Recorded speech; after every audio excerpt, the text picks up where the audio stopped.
shall do that. So, Adriana, would you like to kick off today's First Friday? Sure. Hi, everybody. I kind of both enjoyed and was like prickled on the skin by the sound of your microphone, Richard, on your on your Oh, jumper. I was like, initially I was like, oh no, get it out, and then I was like, actually, this is adding another layer. I quite like it. So I will start with that off-topic comment. Um, Cool. Hello, everybody. My name is Adriana Minu. I am an artist and a sensory sound maker. And I will start by kind of reading a little bit about my practice. It's not so fun to be read at. I am aware of that, but I am quite chaotic. And I think having something that is a little bit stable is just a respectful way of sharing a little bit of what's in my head. So I'll do a little bit of reading. It won't be too much. And then I'll go to some examples of some of the work I've done over the past couple of years. So before I do that, I'm just going to share the screen so that you are with this PowerPoint presentation, which at the moment doesn't say very much, and it won't say much for a couple more minutes. But then we'll go through some of the examples of the work. Okay, everyone can see that, yeah? That's all cool. yes, we can see That's a it. yes. Okay, cool. Thank you, Richard. Okay, so I'll say a little bit about my approach. As I said, I'm an artist. I make sound performances that focus on the sensory experiences of myself and others. And sorry, I'm just going to move you a little so that I can read my text. There we go. I am fortunate to be doing this within the context of an artistic research PhD on a full scholarship. And what I'll be sharing today is a quick overview of about 2 years of work, most of which has happened during the pandemic. And cool, I see a timer as well. Right, great. And during this time, I've developed a way of using my voice to express relation. And I'll say a little bit more about what that means, and hopefully you'll kind of get to see it also from the examples. I've been also interested in how to use this approach that I've developed to collaborate with others. But first, I'll kind of talk you through the process that has led me to develop this kind of vocal practice. Yeah, and then we'll look at the artistic works. So at the beginning of the PhD in October 2019, I had about 10 years of not using my voice in any musical way. So I was speaking to people, but yeah, singing, doing anything musical, anything expressive with the voice was kind of off the table. I used to do a lot of singing before then in bands and choirs back in Romania, but the pressure of performing to a certain standard has crippled my expression over the years. And I'm not entirely sure where the standard came from. Perhaps it's something that I constructed myself as a form of self-sabotage. It is a theory. The roots of fears can grow very deep, and in artistic expression, and perhaps even more so with singing, fear can take over the body. It can lead it anywhere else but at the place of confrontation.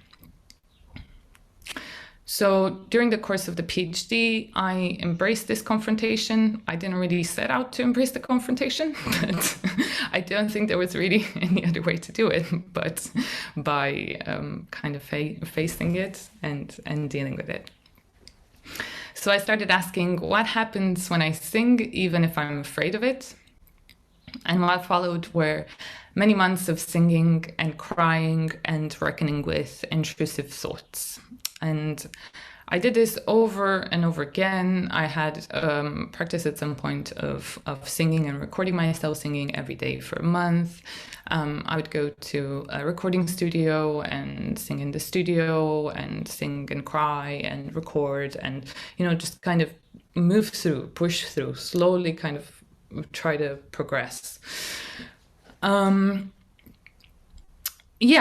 I was kind of peeling the onion layers of protection, slowly following the places of joy or play or relaxation. So if initially I was moving through pain, I eventually, by kind of going through this process, reached pleasure. And my voice started to be moved by pleasurable sensations that were inaccessible before. Before, if I would give myself an object and say, sing with this, or vocalize this, or be with this in a vocal way, what I would get would be, trembling. It would be tension, would be something that wouldn't really have a degree of connection to what that thing actually felt like. So sometimes these sensations would be birthed in the body, the sensation that I'd be vocalizing, other times in the feeling of the place I was in, or in certain sensory pleasurable objects. But it was important to let something out, to re-own my own expression, to have singing be more than a place of fear, but be a place of joy. So I wrote about this a little bit, in more kind of theoretical terms. It's not too dense, so I'm just going to read it to kind of give a feel for it.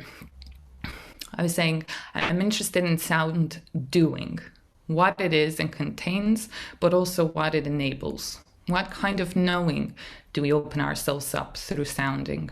A knowing that is self-reflective. It acts as a mirror. It reflects both ourselves and the world, with not much distinction between the two. A knowing that is sensual, a knowing that has the potential to foreground relationality, a knowing that dives into the fabric of existence and braids it anew in front, behind, or within us. I call this sound mattering.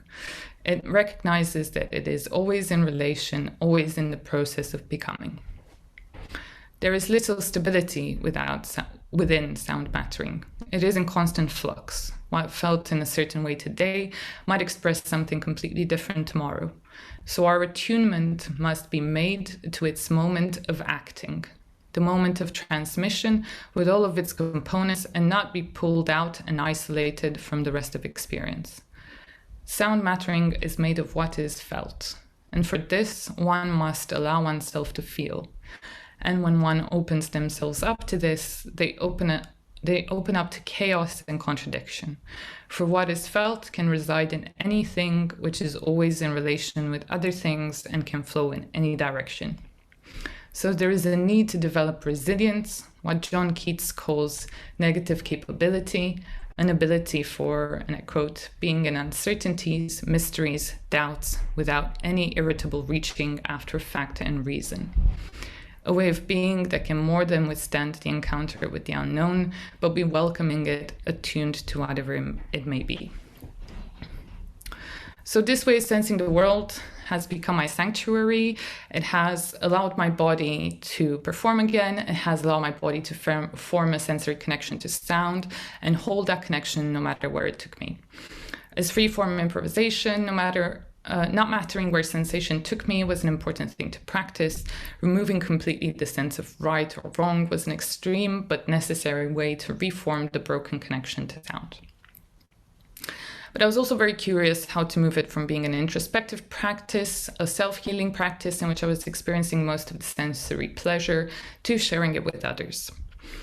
Perhaps the PhD documents that, both the forming of the vocal practice and the ways I have applied it to making art. Collaboration and participation were also important aspects that you will see being present in the work. Okay, and let the less coherent part of this presentation commence as I move on to some of the work. And I'll have a sip of tea.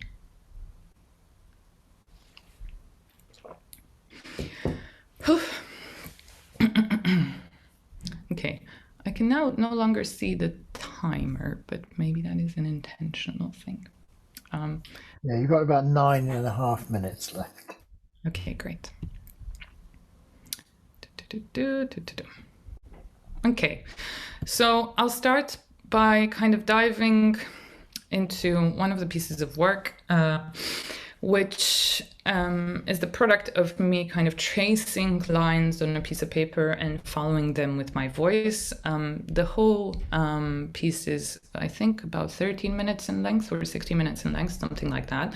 So we should be taken with that in mind, with the fact that it is firstly a physical object. So the paper that you see the lines on has another layer of tracing paper on top. So there's two sets of lines and you will be hearing two sets of voices. Here it's a still photo of this artifact with the voices that have been recorded separately, tracing the same kind of process. So the voice changes with the kind of doodling and the line tracing as well. I'll just play that.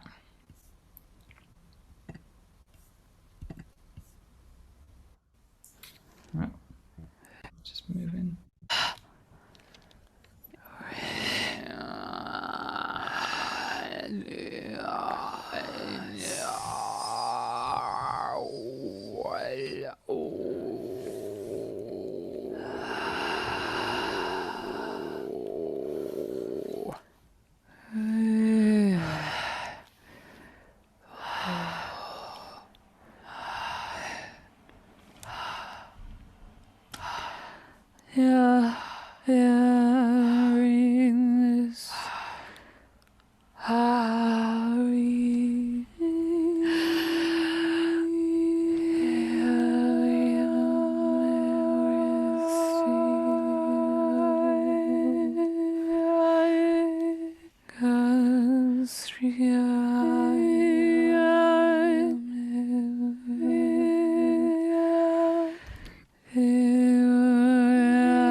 Okay, you kind of get the idea. Sorry, I'm just maybe over here. I don't like it. YouTube gives me suggestions.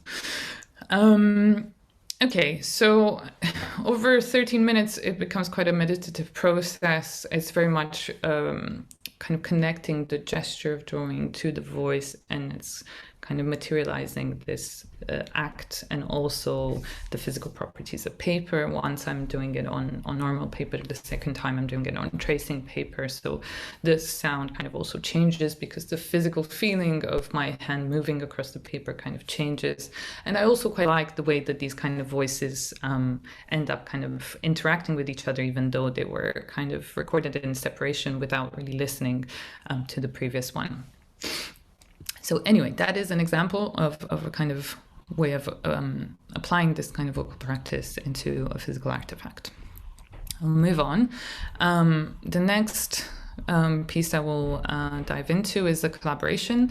It is done with 3 other people, and I've put it next because the thing that I'm doing is using Play-Doh to kind of do a similar thing to what I did before in the tracing, but kind of using the Play-Doh as a material to connect my voice to. So I kind of also created this score that I gave to 3 other musicians, and the result were kind of very different approaches to this object, to Play-Doh itself.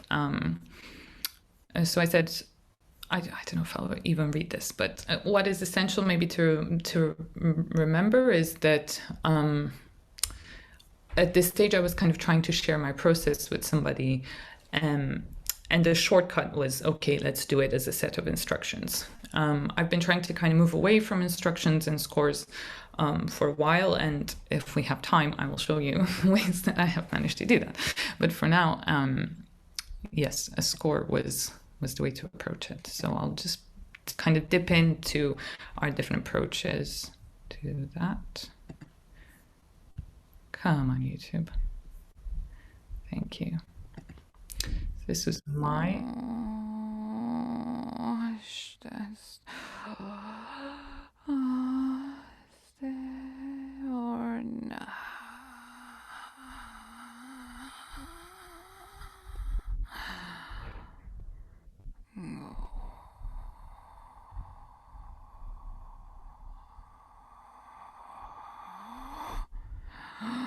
again, the sounds are quite kind of small, introspective, intimate, and the video was kind of showing that as well, the closeness, the proximity. You know, my skin was kind of getting imprinted on the material itself. And other approaches from other musicians. What did I do? Okay.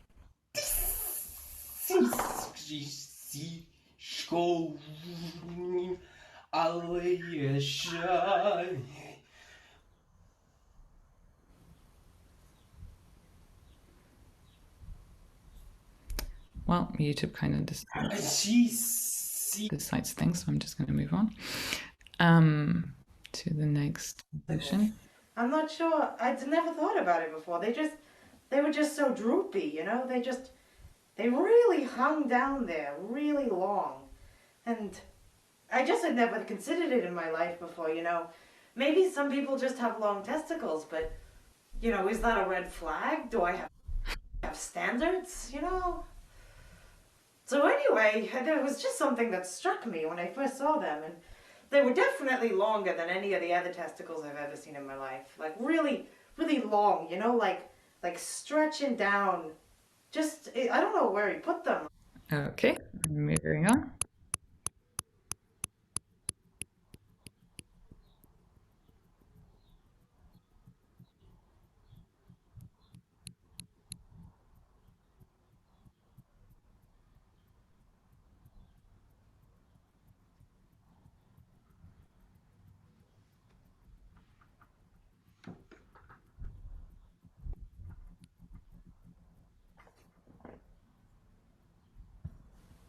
Oops.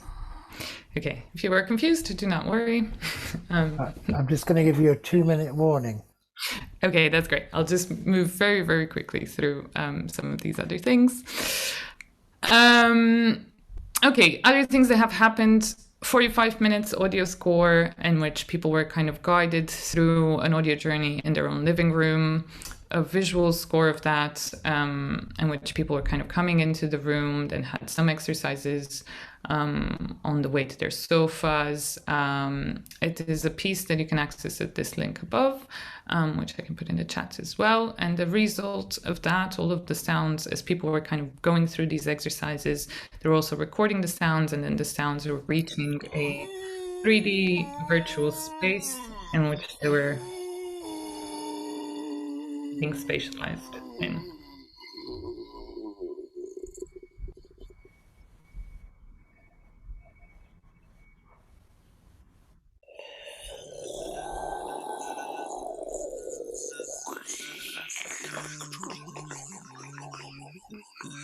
Again, various ways of kind of approaching the idea of, okay, we get these kind of intimate sounds, these sounds that kind of exist within, there are forms of a primal type of expression. What do we do with them? You know, how do we turn them into art of sorts? Again, moving quickly on, this was a residency I did in which I collaborated with 2 other people and created this space. It was a durational performance. I sang for 3 hours or 4 hours for 3 days as people were kind of coming in and out of the space, attuning myself to the space and attuning myself to the people that were coming into the space. And I will just like to mention this last thing I did because I did it last week on residency, and it involves tea, which is one of my favorite things. And it was a performance without any instructions, which was also something that I really wanted to get to. And it was a one-to-one performance in which I was kind of sharing various herbs with a participant and then making a tea blend specifically for them, and also doing a bit of kind of singing of how the tea felt. And if there are 30 seconds, Richard, can I possibly play this video? Yeah, you can have 20. Okay, great. Thank you very much.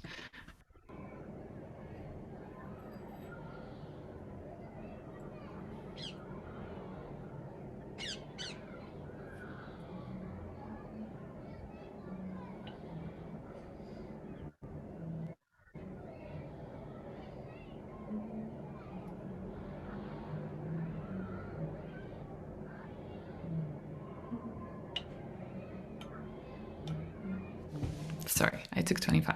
Okay, that is it. Thank you very much. Thank you. That was brilliant, and the work is actually, it feels quite complex to find a way in, and feels very, very personal and very quite intensely so in many ways. Yes, yeah. Story, not story. Yeah. I'm just going to give open the floor for for a minute, just to see if anybody would like to come in with a question or a comment.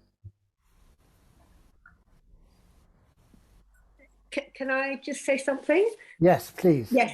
I really sort of appreciate investigating that area, because it's something that I have investigated too, but not as personal and certainly not as deep.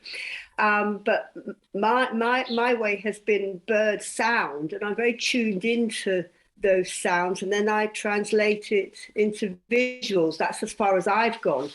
But I can see what your interest is and feel that mixing those two things together has a really huge potential. I sort of wonder, like Richard said, your work seems to be very personal, but I think potentially because when sound reaches people's ears, especially through music, the emotions can be really great. So it could be quite a rich area. Cool. Yeah, I mean, if it's a PhD is needed in that kind of zone to like pull some things out. Yeah, and I think with music perhaps, or with sound, it's also, yeah, I'm kind of using it as a process, but I'm still almost a little scared to use it as the form of expression in itself, which is why most of my work kind of has all of these kind of other elements around it. But I definitely see its potential both as a process and as an outcome, as an output. Oh, thank you. Thank you. Very much. And thank you indeed, Adriana. And as always, there's many more places we could go with this. So it's just a taster. But if you want to share your email on the chat, people can get in touch with you directly. And this will also be up on the website for people to come back to. So I'm going to move on, because time, as always, is moving on. And welcome, Giulia. Hello. Thank you, everybody. And Adriana, it was super interesting. I actually have a few questions, but maybe if we don't have time today, I'll get in touch. Okay, I'll go straight to the slides. So maybe we have time for questions or comments. So I'll try to share an overview of my work. I usually work with live art and explore themes of ecology. I'm going to do it through analyzing how I've been trying to work with the non-human as a collaborator in three ways. One with fungi, another one with animals, and the third one with plants. So the first example is from a performance I did at Grace Exhibition Space in New York City in 2018. And the performance, as you can see the fungi. in this shape. And here you can also see how I usually work with a strong visual aspect in the performances. And I was doing this project trying to understand, I'm still asking myself this question, what is the difference between us humans and non-humans? Because in the end, we are full of non-humans inside ourselves. And I came across this quote. Maybe some of you might be familiar with this book by Eduardo Con. The book is called How Forests Think. And this quote, moving beyond this kind of handedness, dualism, human, non-human, requires a real feat of defamiliarizing the human. So I started asking myself, how can I defamiliarize the human in a performance and, make a performance a space for other people to do the same and think about all these things that make us human. And I usually mix a lot of reading and researching more in standard ways of researching and reading with somatic practices and meditation. And one day I'm meditating and I wasn't that familiar with fungi, and I have this vision of fungi and I'm like, oh, okay. And I think I need to work with fungi. The next day I see the assistant curator of the gallery and their partner, and I tell them about this image that I saw while meditating. And they tell me that the day before, while pretty much at the same time I was having this image and while meditating, they were walking in the woods and saw the exact same fungi. So I don't know if it's like an aspect of mysticism or some sort of, interconnectedness more on a spiritual level. But we decide to go together the next day to pick the fungi. And I still ask myself, am I using the fungi? More like, I still need to move beyond this, am I using them or am I collaborating with them? But so another thing that I started thinking of about the difference, like what makes us human, is that we are, I guess, the only species that does something that is harmful, but we still do it because of the pleasure of doing it. And this thing is smoking. So I decided to hand every person to ask every person that comes to the space during the performance at the entrance if they enjoy smoking or not. And if they say yes, they are handed these bags that you see in the image. And inside the bag, there is a cigarette and a box of matches. If they don't enjoy smoking, then they are only given the box of matches. And then the performance is, there's no light. So the only way you could see what was going on was through lighting the matches. And maybe it's also like this symbolism of trying to grasp, what is really like this human connection, if we want to see it symbolically. And I was asking people questions which I'm not going to share because it was more whispering them questions related to this research about human and non-human and defamiliarizing the human. Now moving to the second example of collaboration with the non-human, and this is from a performance I did in Chicago at the Defibrillator Gallery in 2019 during a festival about work, labor, and I started asking myself, how do I approach labor? And as I thought, also from an ecological point of view and from all the thinking and researching, what I came up with was the idea of emotional labor, and that's how the performance is called. So I don't know if everyone is familiar with emotional labor, but it's the need to suppress emotions in order to fit in a specific work context. And I was thinking, you know, like as an artist, we are almost like an endangered species, especially because it's very hard to fit in like in contexts. And to me, that was the type of labor that needed to be done. And I started researching about endangered species, both animals and plants in Chicago. And I came across the axolotl, that is an endangered aquatic salamander. And I decided to perform with her. I mean, I'm saying her, but you know, this is Lolita. That's how I named it, together with other artists in the festival. And also the fact of naming an animal is something that we only do with pets. So, you know, we give animals a certain degree of value according to the emotional sphere they occupy in our lives. And I had been told that the axolotl that Lolita is could, in some case, if she feels threatened, could release toxic chemicals, which, who knows, some people said it's like it's not true, but you know, it didn't feel too safe to share the same space. It just felt strange. But yeah, I won't go through this performance more in detail. So maybe we have more time for questions and thoughts. So the next one is how we collaborate with plants, which is something I've been researching a lot in the last few years. And this performance is an intervention that happened last year in Rome, and it's called plant trafficking,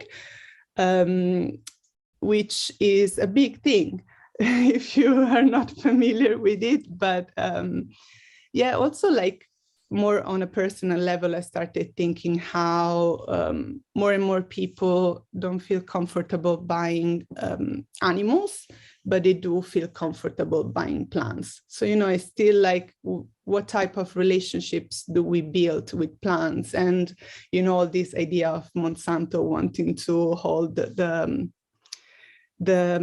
monopoly for the seeds, and like some things are more known about plant trafficking and all the control that there is around plants.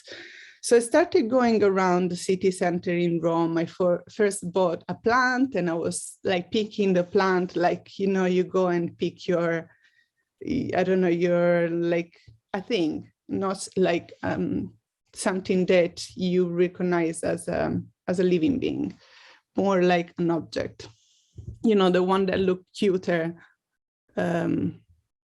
with me. And then I went through this all like these spaces and places that where you could buy plants or plants products. So I bought a coffee, and I asked them where the coffee was coming from. And then I went to buy tobacco, and I asked about all these ethical issues surrounding tobacco, and where if the person selling it knew if that brand was making tests on animals. And she was like, in 30 years, this is the first time someone asks this question. So it's like, how do we come across with all these non-humans, and they enter our bodies and we don't even know the journey that they've been doing? And apparently in Italy, there is a big illegal trade of plants, especially the endangered one. So it's like, it's a big issue. But also, like, many people after the performance, seeing the documentation, came up with this idea of mothering and how we take care of who's around us, but also the non-human. And I was thinking also how there is this whole idea that some people are, of course, especially in the research area, are debating with regards of Mother Earth, and how like talking about Mother Earth gives a feeling of receiving, but what about mothering Earth, or, you know, more than Earth in this romantic way, more about like, how do we mother the non-human? How do we take care of the non-human as well? Because we depend on them too. It's not like, it's like a two-way relationship. Then I also tried to post this plant that comes from Brazil at the post office, and it was very weird because I thought, you know, like, you go to the post office and who, like, if you go with, let's say, a dog or a cat, no one would even consider shipping the dog or the cat back to where they come from. But with the plant, they didn't even know that it's illegal to do it. So they tried to do it, and then they figured out that they couldn't. Of course, I wouldn't have let them do it, but, you know, it was interesting to see to which point they were okay going with trying to ship this plant back to Brazil. Another aspect that I'm researching at the moment with plants is how they affect sleep and memory in the human body. So there are some plants, for example, aloe vera, that purify the air. So they are advised to keep close to you in your bedroom or where you live. I've also started meditating with plants. You can find a sample of this guided meditation with plants on SoundCloud. So yeah, I was happy to share it. I'm happy to know also what you think about it. And that's it. Thank you. Yeah, I'm happy if you have really comments, questions. I'm super happy to listen to you. Great, thank you, Giulia. Do you want to stop your screen from sharing, and then we can see? I'm just going to open this up. If anyone would like to come in and ask a question or make a comment. Hi there. I'd just like to ask about the performance with the axolotl. You mentioned that it felt kind of like an unsafe situation in a way. How long were you in the tub with the axolotl for, and how did that kind of interaction play out? So we spent like 4 hours, around 4 hours or more together. And one thing that maybe is not too visible, it was pretty cold. And the water needed to be at the room temperature, of course, for the axolotl more than for me. So it's strange. It's like, you know, it's like meeting somebody and you all of a sudden, as you meet, you share a very intimate space. And not only for the nudity, but like, you know, an enclosed space can be very intimate because of the physical proximity. I was a bit afraid of being touched, you know, by Lolita, because I was like, who knows about, like, I was reading all these maybe mythological things more than real, but about how she could release these toxic chemicals. And so I was also very cold. So I started interacting with people that came to the festival. So I was reaching out. There is a video on Vimeo that if you want, you can see. And I was reaching out for them. So some people were extremely, you know, careful, and they were trying to make me warm, or other people were playing with Lolita. And the relationship with Lolita changed completely, because at the beginning I was a bit afraid. It was just like more than the chemicals, the toxic chemicals and all these stories. It was more like, you know, we are all of a sudden very close, and I haven't seen one of you ever. You know, it's like seeing an alien almost, and, you know, in person. So at the end, I was super, like, I felt very close. It was just, you know, performing with another person, or even more intimate, because we never spoke with words. Can I just say a few words, Giulia? I do find what you're doing incredibly, I mean, really innovative, really interesting, brave, all those things. And one of the things that interested me was why you'd chosen an axolotl. It doesn't seem like the most obvious thing to get into a tub with. So can you just say a little bit more about Lolita? You know, how did you get hold of her? And just a few sentences, it would just pad it out a bit for me. Yes, thank you. So as I was saying, I was researching all these endangered species in Chicago because that's where yes, that's right. Yes, but they're Mexican, aren't they? Aren't they? Don't they come? Yes, they're native. They're from Mexico, and there was also another artist in the festival that is from Mexico, and she was like, she knew a lot about them. And yes, but apparently I don't know if maybe because of like they were traded or something, but there used to be more in Chicago. Good and they were in this document I found that was written by some type of governmental, I don't remember exactly what was the name of the institution writing it, but it was a list of all these plants and animals that were endangered in Chicago. I found it pretty strange as well. And of course they're endangered, so you cannot find them easily.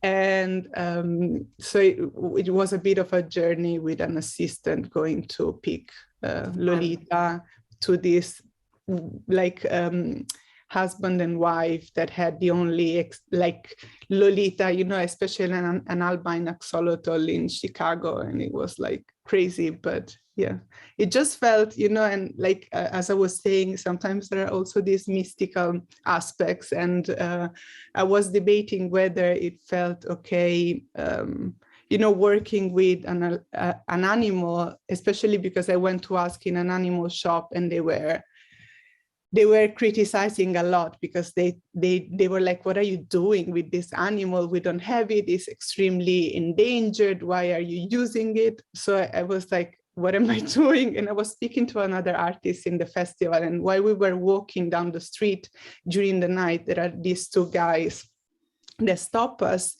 and they hand me this bag with a fish. And I'm like, what is going on? Why are they giving me this fish? And this friend and artist I was, you know, sharing my questions with, she was like, this is like a sign. You have to go and find like, you know, one of these axolotl and perform with her. And then I took care of her, like she wasn't like thrown away. She's with an artist that lives there. I couldn't bring her back to Europe. So okay, thank you. That's interesting. Thank you, Giulia. As always, we have more questions than answers. But sorry. Sorry. I was just going to say I put a link in the chat, but there's a story by Julio Cortázar called Axolotl that I've got linked to here, and it kind of describes the strange relationship between humans and axolotls really well. So you might you've not read it. Thanks, Sarah. Yes, that's great. It was in the exhibition, but I won't go through it. Yeah, thank you. All right, I'm going to move on to, thank you very much, Giulia. I'm going to move on now to Sam. Hello. Yeah, I better get cracking, hey? Shall I just share my screen? Yeah, go ahead, yeah. Yeah, there we go. PowerPoint. Right, we'll give you an extra couple of minutes at the end, don't worry. Share. Okay, hello. I'm Samantha Clark, and I'm an artist and a writer, and I live in Orkney. Let me see, let's just start the slideshow. How's that? Can you see that fine? Yes, we can. Okay, so yeah, I live on an island, and I would like to just ask you for a moment to connect with the water around you. And where's the nearest water? If you're like me and you're sitting in a room, the nearest water is probably in a pipe, might be in a toilet cistern, or it could be in a little jar or glass of water that you have next to you. And I'd like you to just for a moment connect with it and trace it backwards and outwards, down the pipe, to the water main and down the water main to the reservoir, and to think for a moment how that reservoir is replenished and what is the watershed that fills that reservoir, and how that watershed is replenished by rain. And where does that rain come from?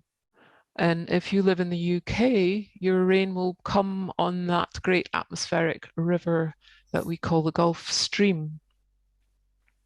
So it doesn't take long of thinking about water for your sense of self and scale to start to dissolve. And I really like these statistics here because it makes us remember that our eyes are 95% water. So we look at water through water. We think about water with water.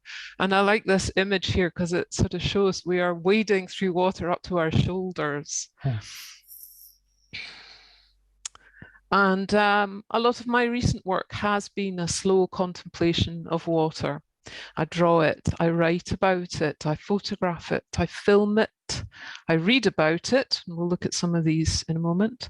I canoe across it, I swim in it, and of course I drink, cook, and wash in it like everybody else. But this contemplation is not all about tranquility and well-being. It's true, as writers like Wallace Nichols and Catherine Kelly have argued, that being near water makes us feel better, but there's a deep unease too, because there's drought affecting so many parts of the world, and elsewhere there's devastating floods and coastlines that are slipping into a rising sea. All around the coastline of Orkney, the archaeological record of 6,000 years is being lost with every high tide and storm surge.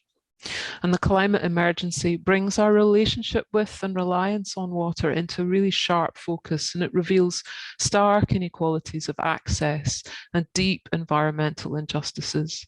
And as Jamie Linton has argued really eloquently in What is Water, the reduction of water to a scientific abstraction of H2O has given us license to treat it as an inert commodity, something to be dammed and piped, extracted, polluted, bought and sold. And I've been trying to work out what my own way into such a vast subject might be when so much has been said and written and done about it already. And my own contemplations of water are personal. They are partial, located, small and slow. But I can begin to see this as part of a very necessary rebalancing, a relocalizing and a re-enchantment of water. Because for me, the root of water's fascination is more philosophical and perhaps even, dare I say it, spiritual.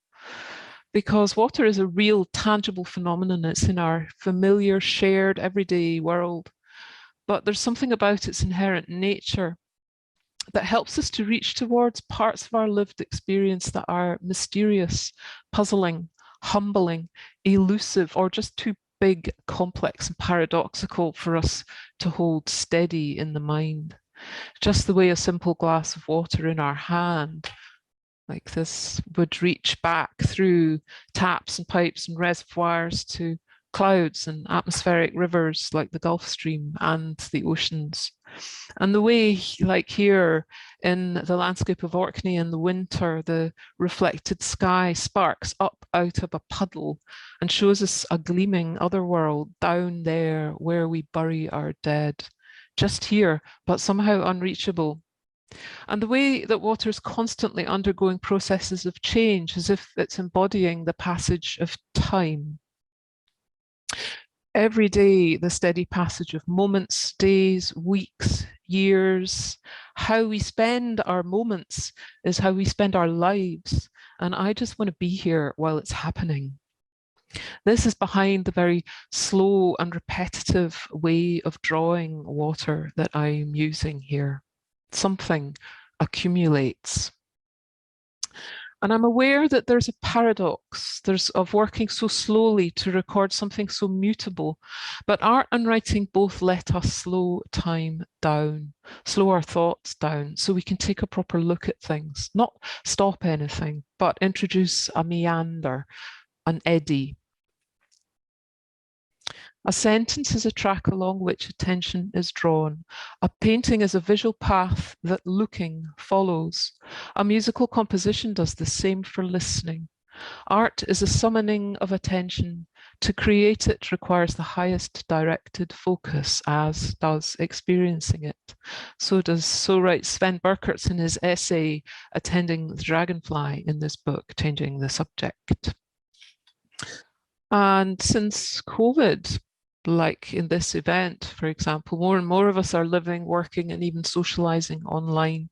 And this digitally connected environment pulls our attention laterally in multiple directions. And I don't know about you, but I often find that this experience of data glut with all the tabs open, perhaps behind this very screen, you've got half a dozen tabs open if you're like me. There's a sense that there's just not quite enough of your attention to go around. And after a while, dealing with all of this information coming in from outside starts to feel like it's drowning out our own imagination, our creativity and inwardness. It's an experience of breadth at the expense of depth. And more I'm coming to think that art is an antidote or a counterpoint to the shallow and distracted quality of attention that I can feel creeping up on me when I spend too long online. This is another drawing. The art critic Robert Hughes once said in an address to the Royal Academy, what we need more of is slow art, art that holds time as a vase holds water. I love the idea that art summons our attention and holds it and guides it and so deepens it. Welcome then the silence of a painting or the slow pace of a long book, or a poem full of line breaks and white space, where the printed letters do not scroll away as soon as you read them, but they stay on the page, perhaps curled in your lap like a cat, while you look up for a moment and mull over what you've read, try to work out a connection, or take another's perspective, or write some notes in the margins and fold the corner of a page to come back to, because that is when we move away from the artist or the author's wisdom and start to discover our own, venturing beyond the comfort of silos and words that only confirm what we think we know already. It's an experience of our own inwardness and depth, our sufficiency. So I would like to just complete with jumping over to Vimeo to share with you a sound recording of a piece of writing that I was commissioned to make for the National Library of Scotland in response to the summer of 2020, when here in Orkney we were under lockdown, couldn't leave, nobody could come. And I wrote a piece for that and made a 10-minute video on Vimeo for it. So Richard, do you think it's best just to ask everybody to click on the link? Yeah, so I'm going to post this in the link right now, and you should just simply be able to click on it and it will take you, if you can stop sharing your screen, Sam. Yeah, okay. It should then, if everybody clicks on that, we'll come back in to the group at the end of the video. See you on the other side. Had finally managed to marry his beloved Clara at this point, but despite the fact that things were finally going well in his life, the prevailing mood of his Cairn leader is of a world-weary sadness and a feeling of separation. There's plenty of that typically romantic era sense of... The numbers of the dead go on rising. They are counted, but they're not named. Time feels different this summer, like a stuck clock ticking the same second over and over. The calendar on our kitchen wall does not fill up with scribbled appointments, concert dates, dinners with friends. The usual stream of visitors that make our short, bright Orkney summers so convivial do not arrive in jovial carloads from the ferry bearing bottles of wine, hugs, laughter. We too go quietly along. The mild days of early summer pass pleasantly enough. Let the hens out, open the polytunnel, water the seedlings, make the coffee, butter the toast, open the laptop, work till lunchtime. Stop to lift a few beetroot or new potatoes, wash and prepare them, set out the lunch things with a jug of water. We sit at the table, each in our habitual chair, and exchange some quiet chat about the day. Then Andrew goes back to his desk, and I wash the dishes and go back to mine. Work till evening. He cooks dinner, I wash up. Some television, a book maybe, bed. And so it goes. We count our blessings. Most days I walk the mile or so up to the north shore to look at the sea, then turn back for home, sun on my left cheek, then on my right. Sometimes I go for a swim. Sometimes a spin on the bike. Sometimes I drive to the co-op. The green strip down the middle of our track grows so tall it tickles the sump on my van. I leave a trail of beheaded oxeye daisies and red clover behind me. The water is always there, all around us. Every day I watch it, the rushing burn beside the track, the spring that seeps out of the ground in our neighbour's field and gushes sweetly from a pipe nearby. The wide expanse of freshwater loch that fills the southeast-facing windows of our sitting room with its movement. The wind-driven rain that batters the roof lights. The surging sea I walk beside most days. There's a lot to keep an eye on. There's a lot to think about. The earliest clocks used water to measure the flow of time. In ancient Babylon, Egypt and Rome, a clepsydra, or water thief, marked time as water dripped through a small hole from one earthen vessel into another where it was measured. Time became substance, and that substance was water. Every day I watch the water, and then I try to draw it. The first real warm day of summer makes time loop, bringing this time last year bright in memory. My niece, Zoe, running on the beach, 3 years old, on her first visit to Orkney. The sun is bright on the wet sand, and she has pulled off her shoes and made straight for the water, casting off all her clothes as she runs, and now she is jumping and splashing in the shallows, naked, running, falling, laughing, clowning, prancing, rolling, dancing, her plump little bottom and chubby baby hands caked in sand, her soft hair falling in wet tangles. She waves her bedraggled mermaid doll in the air in jubilation and shouts, "Happy, happy, fun! This is fun!" at the top of her voice. Her delight is infectious. She is incandescent with joy. Passers-by cannot help but smile at the sight of her. The water's cold, and she shrieks with the sting of it, teeth chattering, but she doesn't want to come out. My brother, trousers rolled to the knee, tries to hold her still long enough to smear on some sunscreen, but he might as well try and catch hold of a live eel.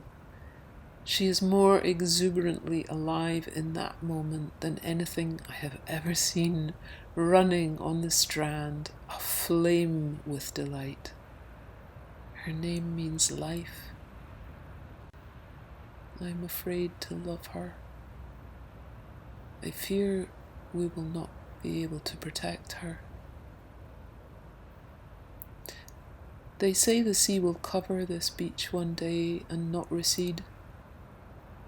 Already the coastal archaeology of these islands is vanishing, eaten away by high tides and storm surges.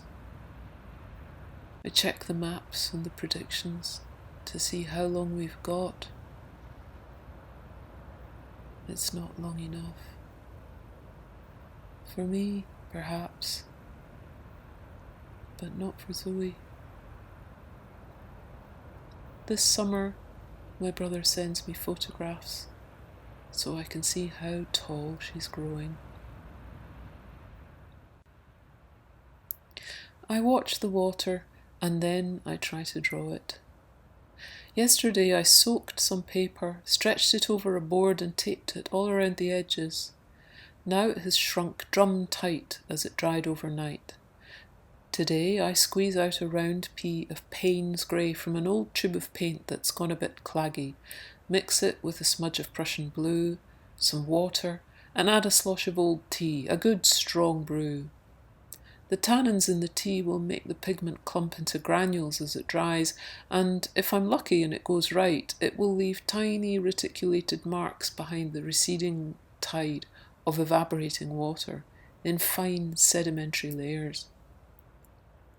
But the softly blurred shapes and grainy textures the paint makes are just a starting point, a hunch, a hint. Now I have to take things in hand.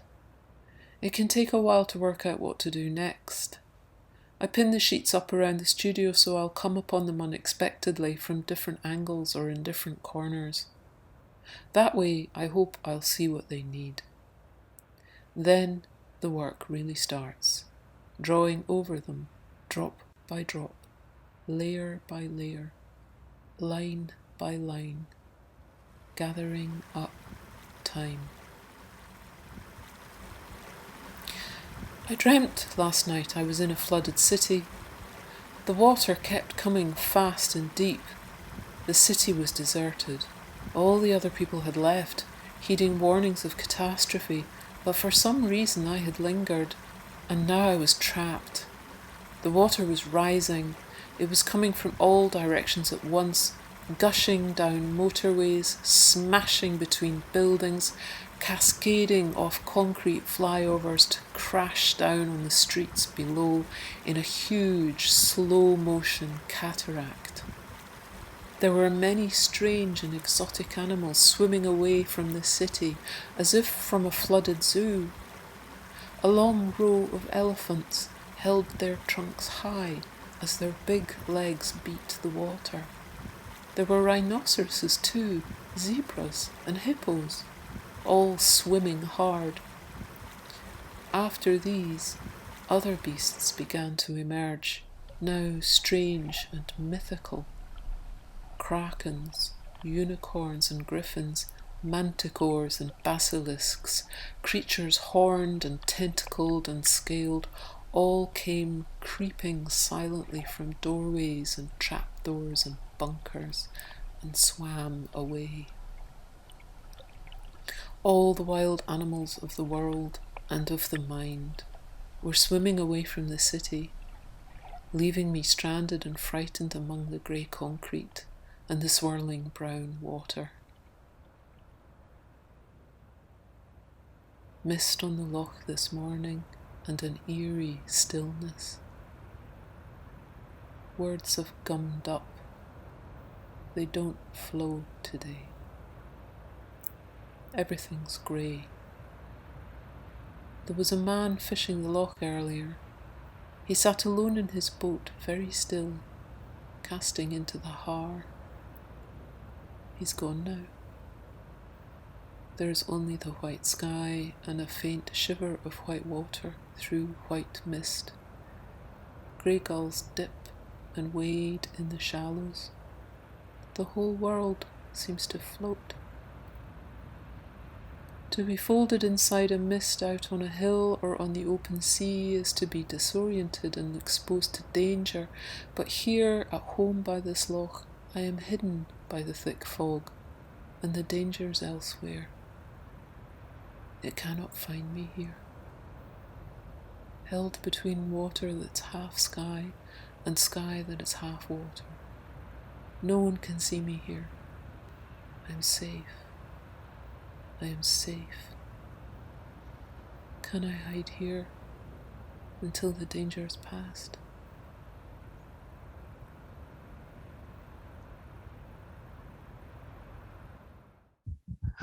Hello, I'm just going to start speaking because I think people are at slightly different times as they get to the end of the video. I think Richard just sent a message, he's still watching the end of it. So yeah, I was a bit slow in starting mine, so that's all right. What we will do for everyone is when we do put up the recording of today's session, we'll also include the whole video. So if you didn't quite manage to catch it all, there'll be an opportunity to watch it again then. Of course, you can always go to the Vimeo link at any time as well. Thank you, Sam. It's particularly resonant for me because I live just over the hill from the sea, and I can hear it many days. I think our relationship with water is one that is it's so fundamental and so multifaceted, but it was lovely to see it kind of put into that poetic context. Lovely. Thank you. Thank you. I'm not going to open up because I think our time is up. And as always, it gets to be 2:00 and people start to drift away. Yeah, okay. So I just want to say a big thank you to everyone, to Adriana and Giulia as well, for being with us today. And thanks to everyone for being with us today. We will be back next month. I can't remember what day, but as always, the first Friday in May.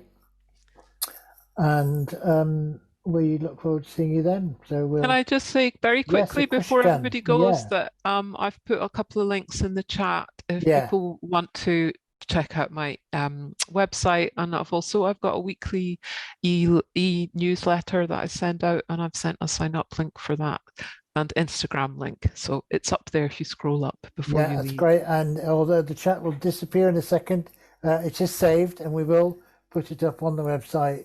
We usually manage to do that by Monday and get everything up there. So if you've lost it, if you haven't, there's also a few links from books that have appeared throughout the session, as well as everything else. But as everyone's now madly leaving, we'll just wave goodbye and say thank you for being with us, and we'll see you next time. Okay. Thank you very much. Thanks. Bye-bye. Thanks. Bye.